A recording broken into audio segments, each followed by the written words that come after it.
مسجد حرام سے مسجد اقصی تک حضور براق پہ گئے. مسجد اقصی سے پہلے آسمان تک نور کی سیڑھی پہ گئے. پہلے آسمان سے لے کر کے 7ویں آسمان تک فرشتوں کے پروں پہ گئے. 7ویں آسمان سے لے کے سدرہ تک جبریل امین کے پروں پہ گئے. سدرہ سے لے کر جہاں تک اللہ نے چاہا رف رف سبز نوری تخت پہ گئے. یہ 5 مراحل تے مکمل ہو گئے. اور آج ہمیں خوشی کیوں نہ ہو، آج کی شب میرے اور آپ کے آقا و مولا وہاں تک پہنچے ہیں جہاں کسی کا خیال بھی نہیں پہنچ سکتا. کوئی فلک تے رہ یار گیا، کوئی جا سدرہ تے ہار گیا، ایک کالیاں زلفاں والا سی جڑا عرش تو بھی لنگ پار گیا. اتنا عروج کائنات میں حضور علیہ السلام سے پہلے نہ کبھی کسی کو ملا، نہ حضور کے بعد کسی کو ملا. وہ بلندیاں، وہ رفعتیں، وہ وسعتیں، وہ شان و شوکت، وہ عزت، وہ عظمت، وہ رفعت ان کا مقسوم ہوا جو انہی کا ہی حصہ ہے. اور اللہ تعالیٰ جل شانہ نے اتنا نوازا کہ کوئی کمی باقی نہیں رہی. اور حضور کے صدقے سے اس امت کو بھی نواز دیا گیا، بخشش کا وعدہ دے کر اس امت کے لیے 50 نمازوں کا تحفہ دے کے، جو بعد میں سمٹ کے 5 رہ گئیں، اور خواتین میں سورہ بقرہ عطا کر کے اس امت کے دردوں کا درماں کیا اور انہیں سکون اور قرار کی دولت نصیب فرمائی. کتاب رحمت قرآن مجید اس واقعہ کو بہت شان و شوکت کے ساتھ بیان کیا ہے کہ وہ ذات پاک ہے جس نے اپنے عبد خاص کو، عبد مکرم کو، رات کے مختصر حصے میں مسجد حرام سے مسجد خاص تک، مسجد اقصی تک سیر کرائی، تاکہ وہ اپنے عبد خاص کو، اپنے بندہ خاص کو اپنی قدرت کی نشانیاں دکھائے. وہ مسجد اقصی جس کے اطراف میں رحمتیں برستی ہیں، انوار اترتے ہیں اور برکات کا نزول ہوتا ہے. اور پھر مسجد اقصی سے لے کر آسمان تک، اور آسمان سے سدرہ تک، اور سدرہ سے جہاں تک میرے رب نے چاہا اپنے محبوب کو سیر کرائی اور قدرت کے نشانات دکھائے. جنت کی سیر کروائی، حضور نے دوزخ کا ملاحظہ کیا، مسجد اقصی میں نبیوں کی امامت کروائی، بیت المعمور میں اللہ کے محبوب کی جلوہ گری ہوئی، انبیاء علیہم السلام سے ملاقاتیں ہوئیں،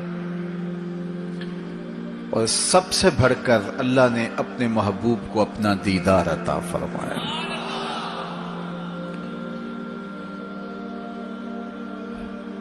اب اس سرعت کے ساتھ، جس تیزی کے ساتھ حضور علیہ السلام تشریف لے گئے کہ رات کا مختصر حصہ تھا، قلیل وقت میں حضور گئے بھی ہیں اور آئے بھی ہیں.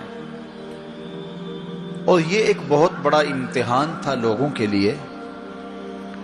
کھرے اور کھوٹے کی پہچان ہونی تھی، لوگوں کے ایمان کا امتحان تھا، اور کفار نے اس پہ بہت ساری باتیں کی، اور ان کے ماننے میں یہ بھی نہیں آتا تھا کہ مسجد حرام سے مسجد اقصی تک کیسے گئے. ابو جہل نے گلی گلی جا کے پروپیگنڈا کیا کہ ہمارا کون سا مسجد اقصی میں آنا جانا نہیں ہے. تو 1 مہینہ جاتے ہوئے لگتا ہے، 1 مہینہ آتے ہوئے لگتا ہے، تو چھو کے بھی آنا ہو تو 2 ماہ چاہیے. اور یہ رات کے مختصر وقفے میں وہاں سے ہو کر آنے کی بات کر رہے ہیں، تو یہ کیسے ہم تسلیم کریں، یہ باتیں کیسے مان لیں؟ تو وہ مسجد حرام سے لے کے مسجد اقصی تک حضور علیہ السلام کے جانے اور آنے کو نہیں مانتے تھے، اور ماننے والوں نے کہا سر عرش بھی گئے ہیں اور واپس آئے ہیں، ہم اسے بھی مانتے ہیں۔ ابو جہل نے گلی گلی جا کے کہا، اور اس نے یہ سمجھا کہ یہ میرے ہاتھ ایک چیز آ گئی ہے جس سے میں لوگوں کو حضور سے دور کر سکوں، اور وہ پوچھتا پھرتا تھا بتاؤ یہ بات ماننے میں آتی ہے؟ اچانک حضرت ابو بکر صدیق رضی اللہ تعالیٰ عنہ سے ملاقات ہو گئی، تو کہا ابو بکر تم ہی بتاؤ، اگر کوئی کہے کہ رات کے مختصر حصے میں گیا بھی ہوں اور پلٹ کے بھی آیا ہوں تو یہ بات ماننے میں آتی ہے؟ تو فرمایا بالکل ماننے میں نہیں آتی، چھو کے بھی آنا ہو تو 2 ماہ چاہیے۔ سمجھا لوہا گرم ہو گیا، اب چوٹ پورے ٹکانے پہ بیٹھے گی، تو کہنے لگا کہ پھر جن کا کلمہ تم پڑھتے ہو انہوں نے یہ دعویٰ کیا ہے۔ تو حضرت ابو بکر صدیق فرماتے ہیں کہ وہ اس سے بھی عجیب کرے تو میں وہ بھی ماننے کو تیار ہوں، وہ تو آسمان کی خبریں دیتے ہیں، ہم وہ بھی مانتے ہیں۔ تو محبت والوں کے لیے، ایمان والوں کے لیے تو یہ قابل تعجب نہیں ہے۔ قرآن بتاتا ہے کہ حضرت سلیمان علیہ السلام نے کہا کہ مجھے تخت بلقیس چاہیے، تو ایک جن کھڑا ہو گیا، حضرت یہ خدمت میں سر انجام دیتا ہوں، کب تک لے کر آؤ گے؟ اس نے کہا دوپہر تک لے آؤں گا، مجلس برخاست ہونے سے پہلے پہلے تخت حاضر کر دوں گا۔ اور وہ کوئی ڈبیا نہیں تھی کہ جیب میں ڈال کے لے آنی ہو، وہ تخت اتنا بڑا تھا کہ 60 ہاتھ چوڑا تھا، 80 ہاتھ لمبا تھا اور کئی ہاتھ موٹا تھا، 7 کوٹریوں میں مکفل تھا، پہرے دار کھڑے تھے، 1 مہینے کی مسافت پہ تھا۔ اس کو جیب میں بھی ڈال کے لانا ہو تو پھر بھی 2 ماہ چاہیے، لیکن وہ اتنا بڑا تخت، اس کو وہاں سے لانا کوئی تماشا لبے بام تو نہیں تھا۔ لیکن جن نے کہا حضرت میں مجلس برخاست ہونے سے پہلے پہلے وہ تخت حاضر کر دیتا ہوں۔ قرآن نے ساری تفصیل سورہ النمل میں بیان کی۔ اب کتنی بڑی پیشکش تھی، لیکن حضرت سلیمان نے کہا نہیں، مجھے اس سے بھی پہلے چاہیے۔ پھر وہ اٹھا جس کے سینے میں کتاب اللہ کا علم تھا، قال الذی عندہ علم من الکتاب۔ مفسرین نے ان کا نام آصف بن برخیہ بتایا ہے، جو حضرت سلیمان کا صحابی تھا۔ اس نے کہا حضرت میں یہ سعادت اپنے ذمے لینا چاہتا ہوں، آپ کو اگر جلدی چاہیے تو میں لے آتا ہوں۔ تو آپ نے فرمایا وہ تو دوپہر تک کا ٹائم دے رہا، بتاؤ تم کب لاؤ گے؟ تو وہ شخص جو زبور کا عالم تھا اور حضرت سلیمان علیہ السلام کا صحابی تھا، وہ بولا انا آتی کا بہی قبل ان یرتد الیک طرفک، حضور آپ آنکھ بعد میں جھپکیں گے، تخت پہلے حاضر ہوگا۔ اور حضرت سلیمان نے ابھی آنکھ جھپکی نہیں تھی، تخت سامنے پڑا ہوا تھا۔ بے ساختہ پکارا ھذا من فضل ربی، یہ میرے رب کا فضل ہے کہ جس نے میرے ماننے والے کو یہ روحانی طاقت اور توانائی نصیب کر دی۔ میں آپ سے کہتا ہوں کہ حضرت سلیمان کے امتی کی یہ شان ہے کہ 1 مہینے کی مسافت پر پڑا ہوا تخت آنکھ جھپکنے سے پہلے حاضر کر دیتا ہے، اور خود سلیمان مقتدی بن کے مسجد اقصی میں جس امام کے پیچھے کھڑے ہوں، اس امام کی شان کا عالم کیا ہوگا، ان کی رفعتوں کا عالم کیا ہوگا۔ تو یہ ایک امتحان ہے معراج، اور میرے اور آپ کے آقا و مولا کی عظمتوں کو ماننے والوں نے کہا کہ یہ بعید نہیں ہے، اللہ اپنے محبوب علیہ السلام کو جہاں چاہے جتنے وقت میں چاہے لے جا بھی سکتا ہے، اور اللہ کی دی ہوئی طاقت سے محبوب واپس پلٹ کے آ بھی سکتے ہیں۔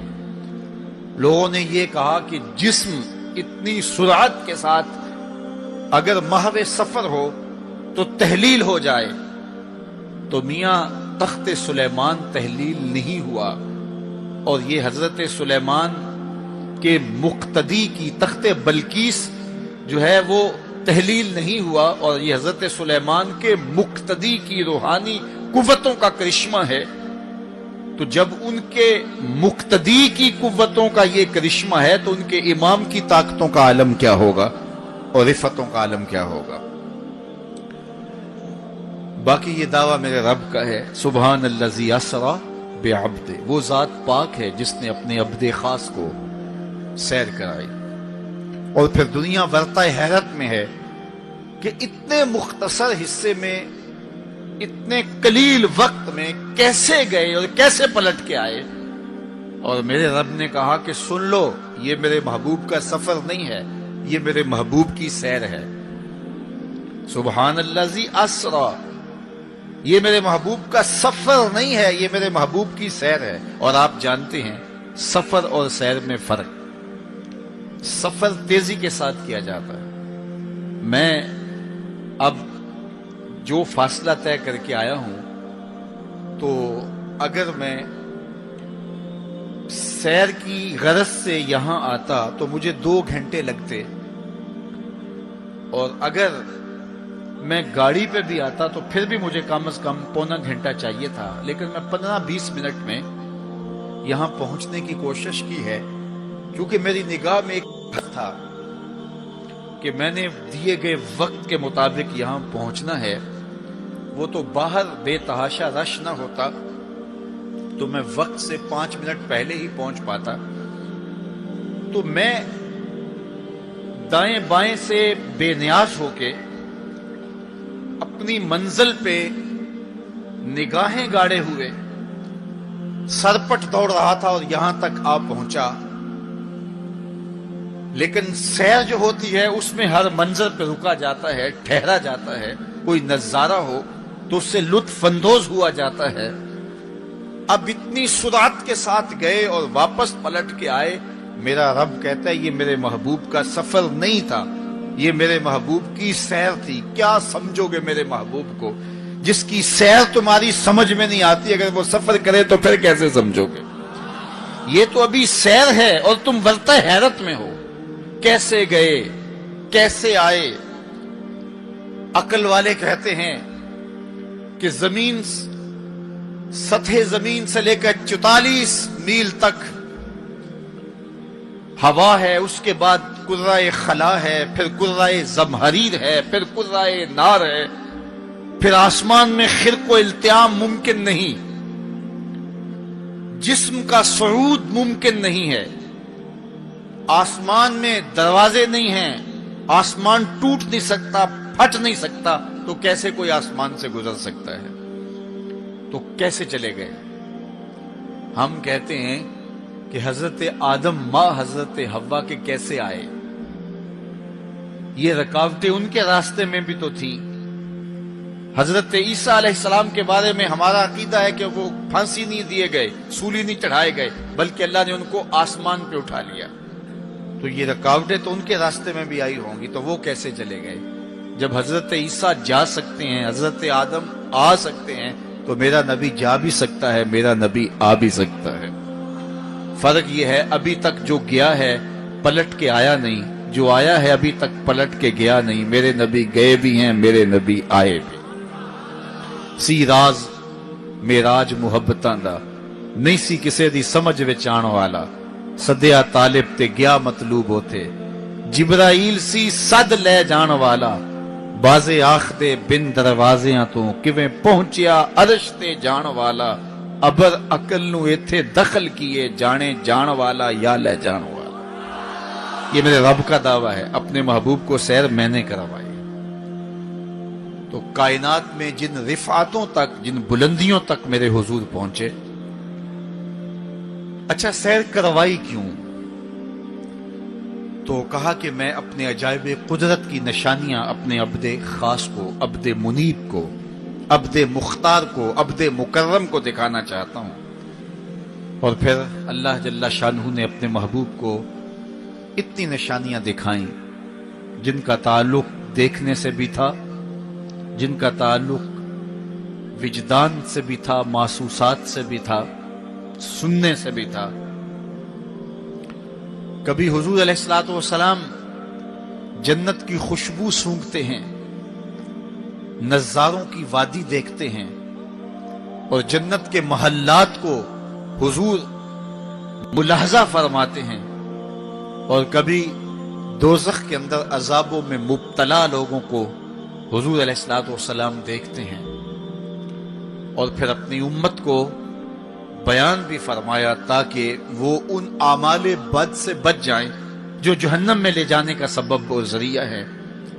آج کی شب خاص میں میں اور آپ اپنی زندگیوں پہ غور کریں، اور حضور علیہ السلام نے وہ جو ہمیں خبریں دی ہیں ان کو دیکھیں، اور کوئی ایسی کوتاہی کہیں ہمارے اعمال میں تو نہیں ہے، اگر ہے تو اس کو اپنے سے دور کر کے ایک نئی زندگی کا آج سے آغاز کریں۔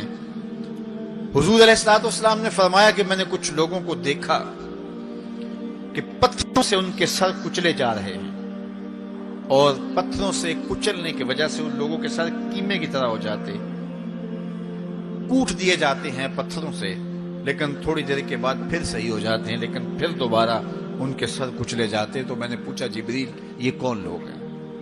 تو کہا کہ یہ وہ لوگ ہیں کہ جن کے سر نماز کی وجہ سے بوجھل رہتے تھے، نماز جن کو بڑی بھاری لگتی تھی۔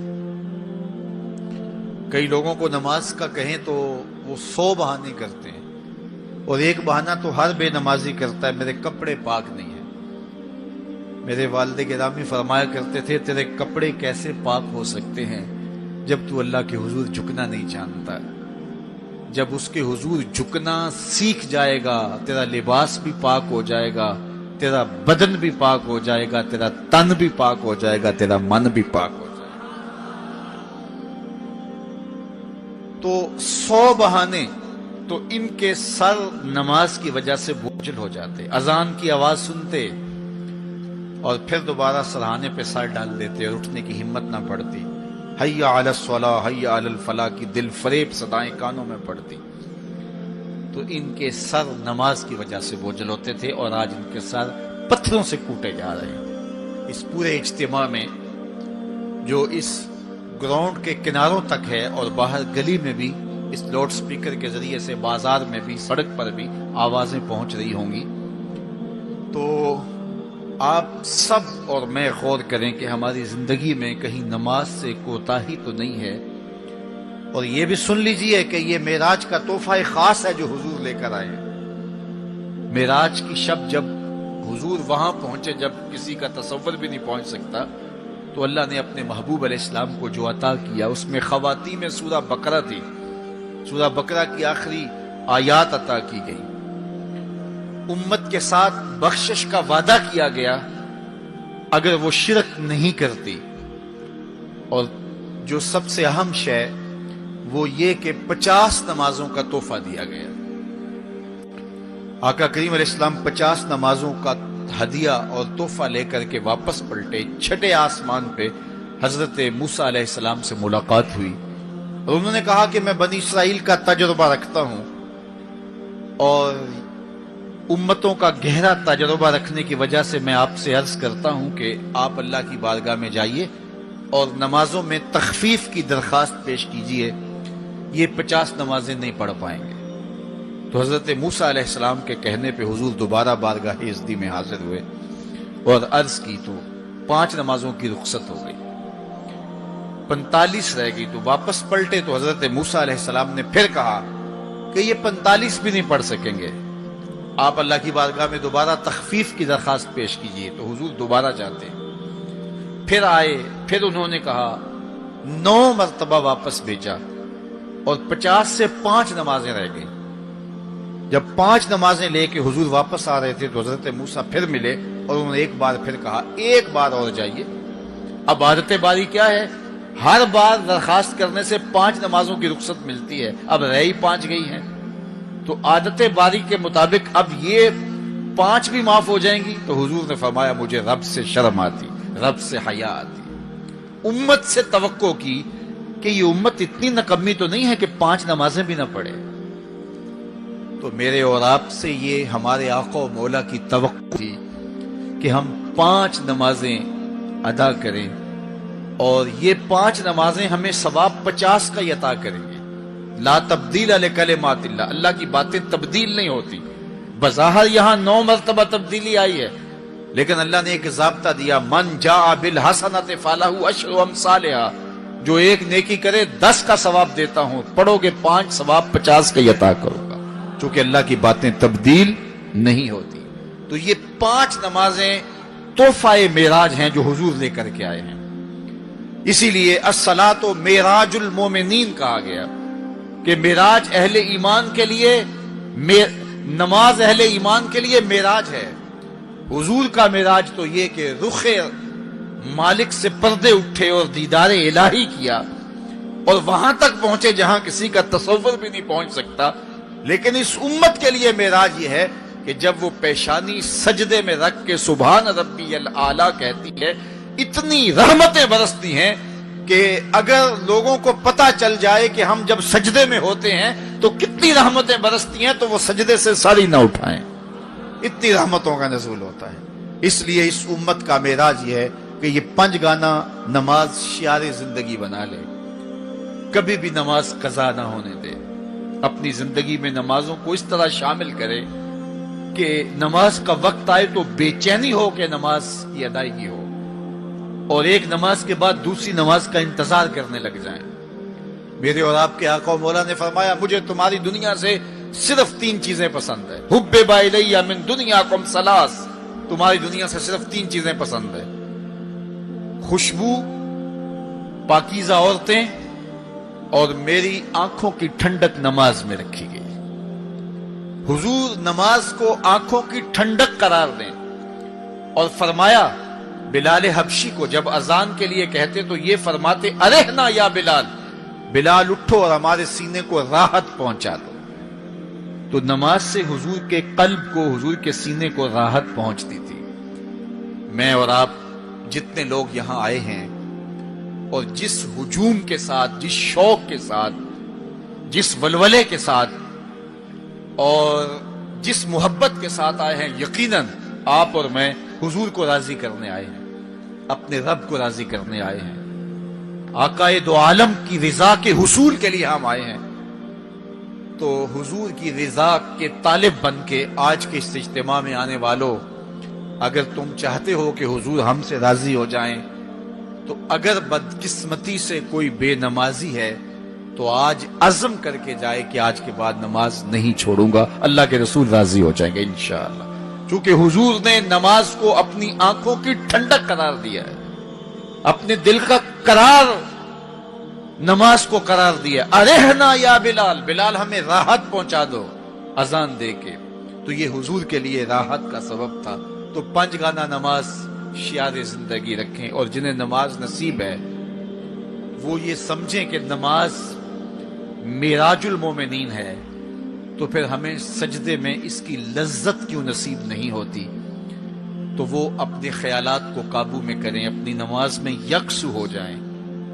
پڑے سجدے میں ہوں اور کھڑے دکان پہ ہوں تو پھر سجدہ سرور بخش نہیں ہوگا، پھر قیام لذت آفری نہیں ہوگا. تو اپنی نماز کو اس قدر یکسو کر لو کہ جب تم سجدے میں ہو، قیام میں ہو، رکوع میں ہو، تو سجدے، قیام اور رکوع کی لذت تمہیں حاصل ہو رہی ہو، تو پھر معراج کی لذتیں تمہیں نماز میں نصیب ہوں گی اور قرار نصیب ہوگا.